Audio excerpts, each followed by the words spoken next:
फरमाइश बा जहाँ जातनी ये गीत का फरमाइश बा। अब बिरहा खातिर एक दिन जेकर 2 दिन ट्रेंडिंग में हो जाता वो मार फो कलर करके कल हमार गीत ट्रेंडिंग में बा। 3 महीना सबिन भी ट्रेंडिंग में बा। 1.5 लाख रील बनल बा।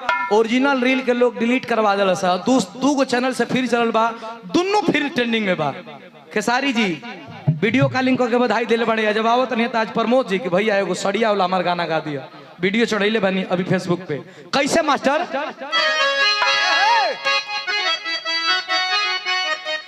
पानी 17 बलमुआ 23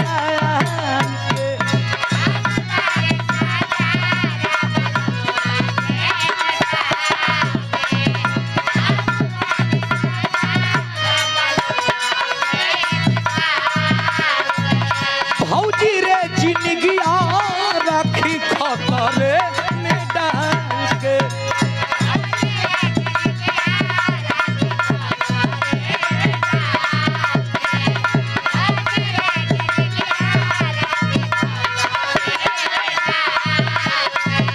हम पानी 17 बलमुआ 23 साल के। भौजी रे जिंदगी राखी खतरे में डाल के। केतनो होई निमन त सतैबे नुकरी। केतनो होई निमन त सतैबे नुकरी। एतना फरक पाऊ मरिया में। एतना फरक पाऊ मरिया में। अरे कमरिया तो दुखैबे एतना फरक।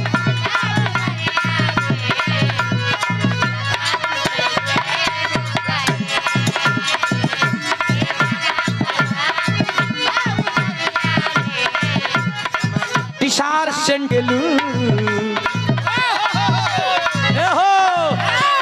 सरोजी ए हरा घरी हरियरी लागेलू।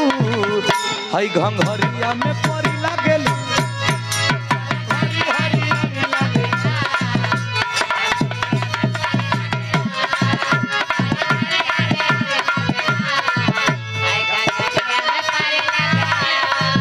काली के सिया के जोड़ नहीं खे परे वाला मरे परी लागेलू।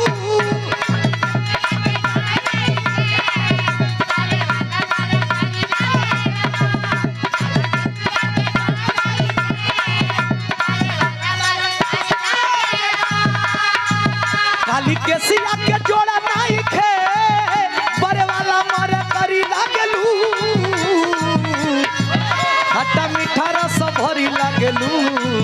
हई घंघरिया में परी लागे।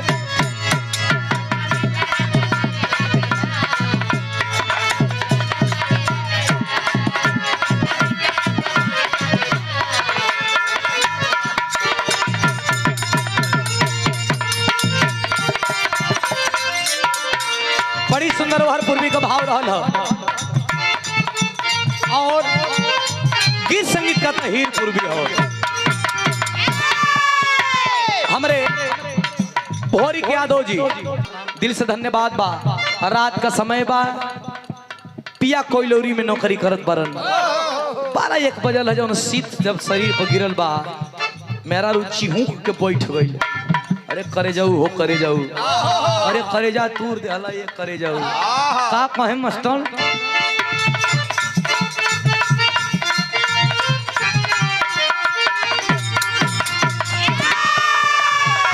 अरे किया धीरा